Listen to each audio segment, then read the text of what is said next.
Faatau fatu telefono Radio Samoa i le nei taiao, usi mai alo faafonga o tala o le aso tofi. O lea ua toe maua le isi avanoa mo tangata kiwi o poloka i New South Wales i Ausitalia e toe fo i mai ai. O le aso lulo le vaiaso fo ua fuafua o le asa wai le isi faigamalanga mai Sini tau nui au kilani. Ma o lea faigamalanga e sau i le sone lanu mumu, lea e tau nuu mai faanofo e sea, toe totongi lava i oe lau potu. E tatau ia i lātou uma o le ao mai ai ona faailoa faaiunga o siaki e neka te le Koviti. Ua sa wai ma le lapata inga mai le malo e ono le toe tatalaina i se taimi vave le feoa isa o loto i le vāma au se talia. O le aso saf ato a umatu na taunu umai ai le isi fo i whainga malanga na o mai ai le lata lata i le toa se lau. E ono taane le kerisi masi e le e teleni o loa mo fale o loa. Ona o le whaatu wai o uta whaamomoli a toa ma le tau ngata wa iaia au auaunaga. Ona o le Koviti, o le ota o fia whainga malanga wa alele na fesoa soani i nisi o uta whaamomoli mo pisinisi. Ma ua whaalango tasia i wa ala lolo o whela ua ina containers. O le mamau e se mai o ni usila mātunu o te tele o lo o sa waile tele o loa, o se tasi o mafua angol whaafitauli. E se mai i lea ua whaalimaina le tau māsani sa totongi e pisinisi mo alato containers, e pei ona amata mea ai se tasi o kamupani wa ai totono o saina. Ua yeile tartonunga o se whainga o le a muli ta ia isi kamupani wa o lo sa wele tele o lo mai fafo ni usila, mai reporti o le o lo sele sele polo fitia ia pisinisi. E se mai le wa ai i fafo, o le faatuai fo i ona kilia o wa ala o loa i le wafu au kilani, o se tasi leo i tu o wha au popo i le faafitauli. O le faatuai ato ai ma le sii i lunga o tau o le awina mai o loa mai fafo, e le tau mate le a fiai o le tau o le tele o loa lo faatauina i totonu a New Zealand. O loo faafaigatai tagata Pasefika na maua avanoa e saʻili togafiti ai i le falemai. O le molimau lea le taʻitaʻifono o le Asa Foundation, tuala tagaloa tusani ua maua nei le Koviti bei ona ripotia e le TV tasi. O tuala na taofia ai ma lona faletua e le maotagasegase i miro mo ai au kilani, mulimuli ai te ai le faletali le Novavax e faanofo i se ai.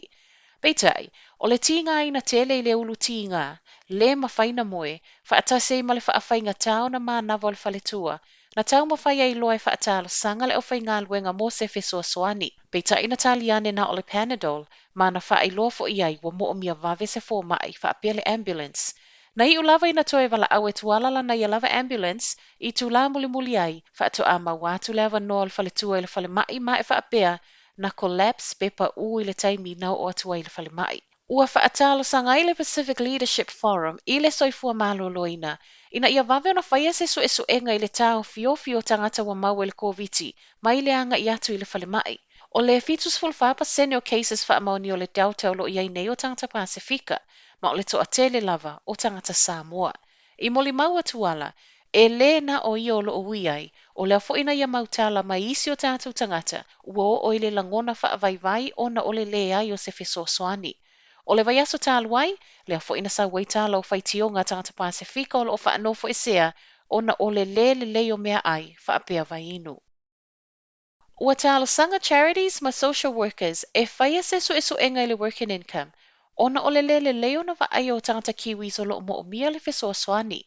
O le reporti le ansau i tuana nafi o lo whaamatala i nai, le o auaunaga, ma o lo saini ai le sefulutolu o whaalapotspotonga ese. O se tasi o whaalapotspotonga o le sefulutolu o le Save the Children, ma uia moli mau i le whaati ngā ulu o le tau mawhai e sa ili se fesoasoani.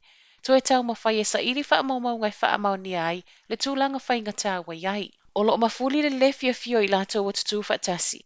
I le auaunaga o lo mua i whaafeilua ia Talosaga tangata o lo whaato ai atu. Ma o le tele lava o taimi o whaamtalanga se, ma whaupunga e pei ua whaaluma i le o lo Talosaga. E ui o lo whaafetai e ia whaalapotspotonga le system o lo mawhaiona mawai fesoasoani i totono o New Zealand. Pei ta ila lātou sila, e mo o mia pia le sa o le malo e ala i le whaatau nu o la lātou mau, i mata upo e whaamua. O fesoasoani tau mea ai, whaapea whale, o lo tala noa ina i lea Talosaga. Tala muli, fōlinga mai o le tui a le Novavax, lea o le awha o ngai New Zealand e sa waiana tui wa tā ua o boosters. O le ua tele Talosaga wa tui nātu le malo, wa tatauna wa ai le tui lo na tolu wa tā ua le booster, ma i reporti a le staff, a whaieta lia le MedSafe o lona winga o le a mata taunu umai le tausaga fou. Iso enga na whai e tutono i sa rā elu wa sa waitala, e alu sau I lalo le malo si ango le Pfizer e tali atu ai le vairusi.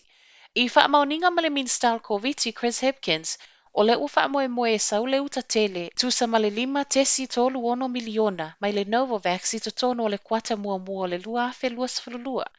O tui nei le Novavax e tutusa lava fo'i ma le Pfizer, e ta I lua tui, ma e tolu vaiaso e vai le tui mua ma le lona lua.